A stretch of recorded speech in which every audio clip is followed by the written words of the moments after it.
Good morning po sa lahat. Dito po tayo sa nursery farm. Yan po yung chapel. At dito po ako nagagrahi. Tapos, yan po, punta po tayo doon sa nursery house. Ayan. Yan po. Ayan, bakanting lote. At yan na po yung nursery house po natin. At dyan po tayo nagpapatubo ng atin pong mga suhi ng mga lakatan, ng mga mata pa lang, at dyan po natin pinapadahon. Ayan. So, samahan niyo po kami. Mayroon po tayong gagawin sa araw na ito. So, yun po ang ating gagawin sa umaga pong ito. Tayo po ay maghihiwalay ng mga medyo naunang tumubo. At ang isang purpose po kung bakit natin ito paghihiwalay, kasi ito rin po yung unang itatanim. At kailangan pagsama-samahin yung halos magkapareho ang laki para po sa sabay-sabay din po silang itatanim yung mga magkapare-pareho ang laki. Ang purpose po noon para po hindi po sila walang ma-behind sa kanila. Pare-pareho silang masikatan ng araw. Yan. So napakahalaga po yung sikat ng araw para sa saging. Kasi po kapag ipagtabi po natin doon po sa isang halimbawa maliit, tapos yung isa katabi niya malaki na, ay hindi po siya makakuha ng vitamina galing sa sikat ng araw. So kailangan po ay halos magkapare-pareho ang laki nila. So yan po yung purpose natin na kung bakit natin ipag-hiwalay yung mga halos magkapare-pareho at saka yung mga malaki na may dahon. So inunti-unti po natin. At isa din pong dahilan na atin po silang bawasan dyan. Tinakpan po natin ng trapal kasi lubog sa tubig, sobrang ulan, araw-araw po ang ulan dito. Ayun, so babawasan po natin yan dyan kasi sunod na mga araw ay magbabag tayo uli. At yung bagong nilagay po natin sa bag ay kailangan siyang ilalagay dyan. Yung mga tumubo na yun po ay pwede na po siyang ilabas at hindi na po yan siya malalanta. Lalabas na po natin siya at may bilad na sa araw kaya init, okay na yun. Yung bagong lipat lang talaga kailangan na hindi po lubog at babad sa tubig. So yun po yung ating ginagawa. Ayan.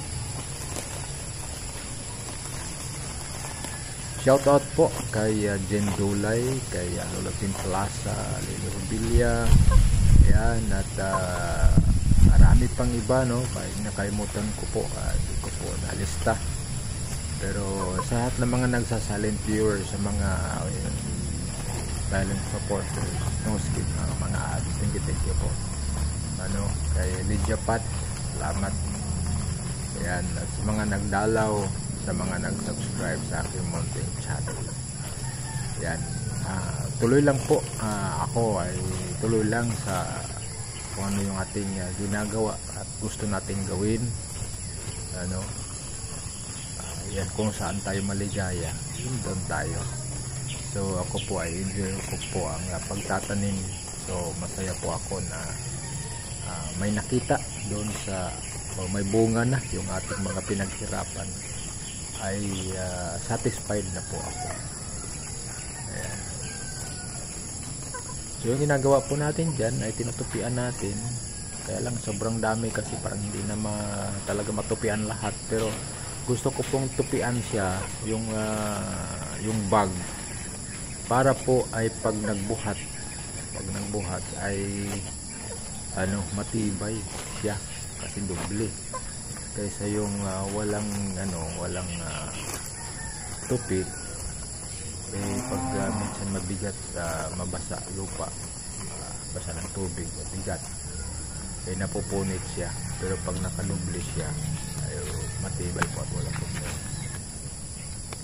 Ayan. So maraming pong salamat sa inyo pong pagdalaw at pagsama. Ayan.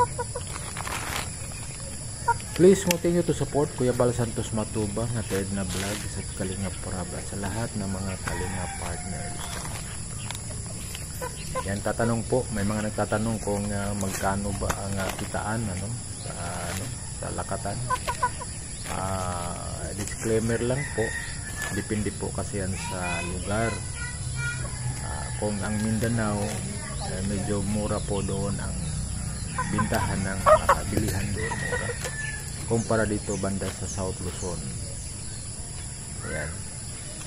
So nasa more or less average ng isang boig ay nasa 500 pesos, kasi dito sa amin sa Bicol ay nasa 45 to 50 ang kilo ng hilaw na saging na lakatan. So halimbawa, kung mayroon tayong tanim na 1,000 na puno, halimbawa lang mayroon tayong tanim na 1,000 na puno, at ang 1,000 na yun magbubunga siya at mag-income ng 500 pesos after 1 year. So mayroon pong 500,000 na gross kikitain. So halimbawa, bawasan natin ng expenses. Yan. Pero ayan, average lang po yan for 500. So yan po ay nasa 2,000 na po yan. Kapag naitanin na po lahat, pati yung nakabag, ay nasa 2,000 na mahigit na po. Lahat yan. 2,000 na mahigit. Ang naitanim na po ay nasa 1,000 plus na. So may 1,000 pa po na nandyan. So kapag naitanim yan after 1 year ay nasa 1 million.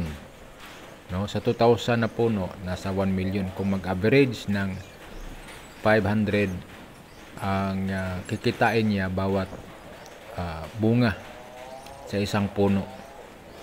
Ang kagandahan po ng saging ay the next 2 years ay maaring twice na po mag-harvest. Kasi yung panganay na suhi, nung pag-harvest mo sa unang taon, may panganay na po na suhi yan, at yan po ay magbubunga less than a year.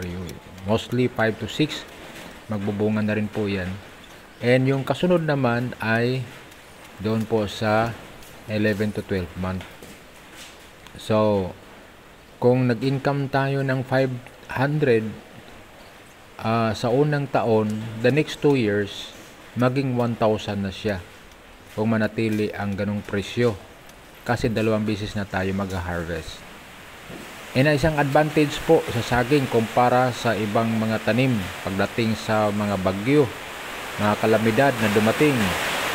Ang advantage sa saging ay kung sakali man talaga hindi natin maiwasan at hindi natin mapigilan na may mga bagyong dumating na masisira, matutumba, ang saging po ay makaka-recover siya 6 months. Ang lakas ng ulan, kaya makaka-recover siya 6 months, and hindi lang po iisa, pwede pong magkakaroon ng 5 suhi yan. Kung mayroon pa tayong mailipatan, pwede natin ilipat at mag-extension. So yan ang isang maganda, kasi hindi nawawala yung ating tanim, bagkos nagdodoble pa siya. So yan po, lakas po ng ulan dito sa amin ngayon. God bless po, salamat po sa pagdalaw.